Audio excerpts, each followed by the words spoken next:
This is Chip Maxwell, and you're listening to the Retire Smart podcast with David Brooks. What's the benefit of getting a health savings account? How often should clients meet with their financial advisors? And since I'm ineligible to withdraw from my 401k, should I try for a hardship distribution to cover my unexpected medical expenses? David Brooks has answers to these questions in today's Q&A episode. Into the Q&A we go, David. The first question is about health savings accounts. Several people have urged me to get an HSA. I'm not sure if I see the value. It won't reduce the cost of my insurance or health care. What's the big deal about HSAs? Well, David, you and Darren Worthington were just talking about tax planning. Is this the one that you like to say it's triple tax-free, this account?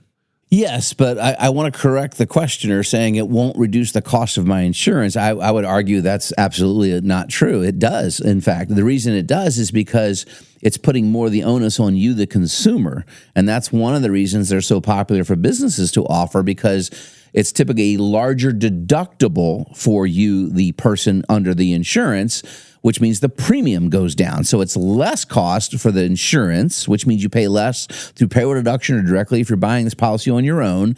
But you do typically have a larger out-of-pocket expenditure. In other words, you have to have at least a $2,500 deductible to qualify. Because to open a health savings account, and again, I've been legislating or arguing legislatures to do away with this. Let everybody have one of these. We want you to save for health care. That would help save Medicare and Medicaid. Again, logic and reason. But anyway, but you have to have a high deductible qualified plan to partner it with an HSA, health savings account. But that creates a disciplinary effect in that, you're not going to be willy-nilly in your health care. Right, you're going to be very careful, because we want to put the onus on selective. you. If you're going to be more selective on the first $2,500 or $5,000 out of pocket every year, you're going to be really wise, with how you spend the dollars. But to quickly cover the tax bit, yes, you put money into an HSA.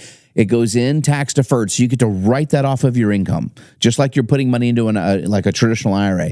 It then grows. You can invest it. It grows tax deferred, and if you take it out once you're retired, you don't have to wait till you're retired, by the way. You can take it at any time. But if you want to let it grow for retirement, you can. But if you take it out for a qualifying expense, which is your medical expenses, et cetera, and your Medicare Part B and Part D deductibles when you are on Medicare will qualify for this, all that money can come out 100% tax-free. It's the only triple tax-free account in America. Client relations. That's the next question. How often do you meet with clients?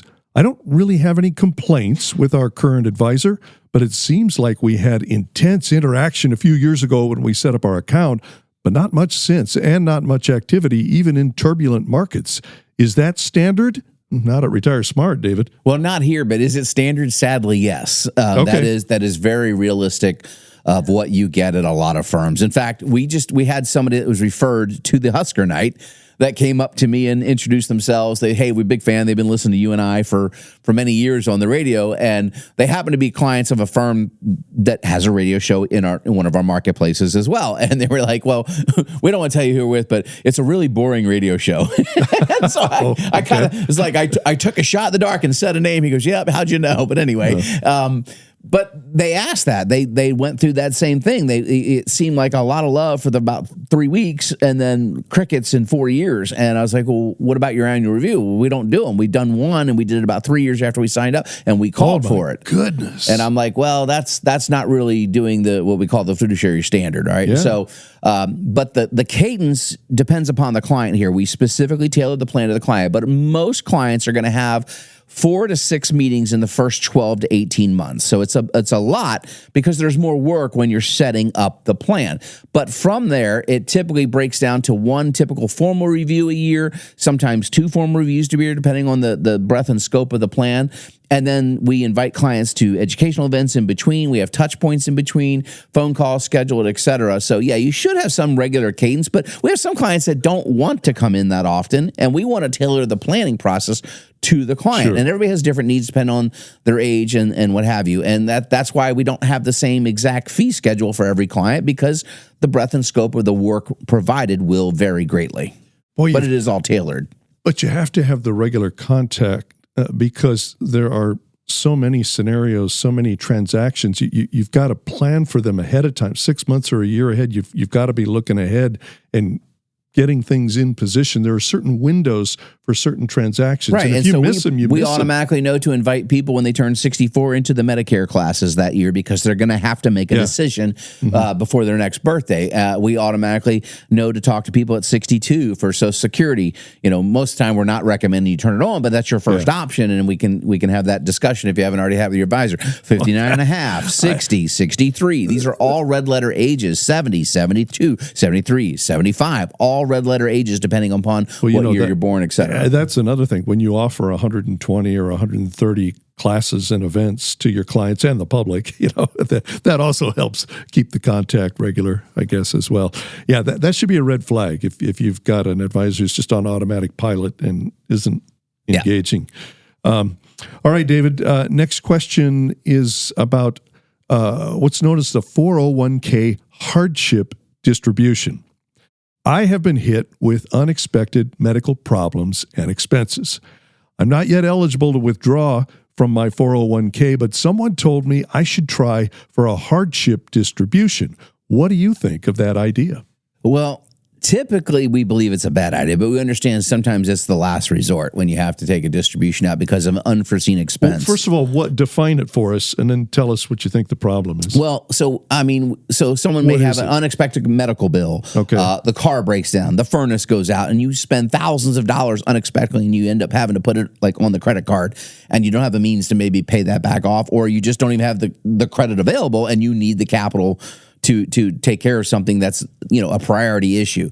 So when you take a hardship withdrawal, if you qualify for it, you're going to pay taxes on it, and you're going to pay a penalty, a 10% early distribution penalty. So most 401ks offer a loan. Again, we'd be very cautious before recommending you do it, but you may be able to borrow against that balance. That's not a taxable event, Chip, and you could pay it back through a payroll deduction. Now, some companies will offer you a loan outside of the 401k. We have what we call the Smart Cares program here.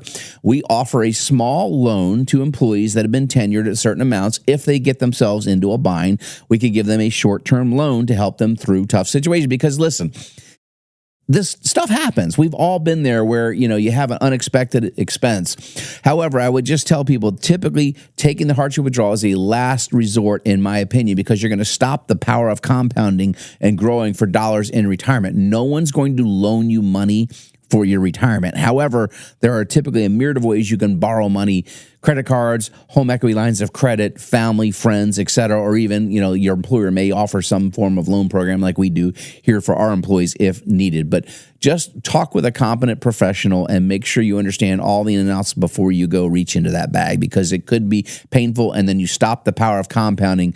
And I have no idea how old our questioner is, but that could be 20 or 30 years of compounding. If you took $5,000 out, that could turn into, $50,000 in your retirement.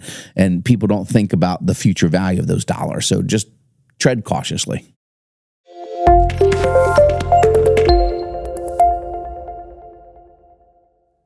Thank you for listening to the Retire Smart podcast with David Brooks. If you want to learn how to generate lifetime income, reduce your tax bill, and maintain your lifestyle in retirement, visit retiresmartpodcast.com. And make sure to subscribe to keep up with new episodes every week.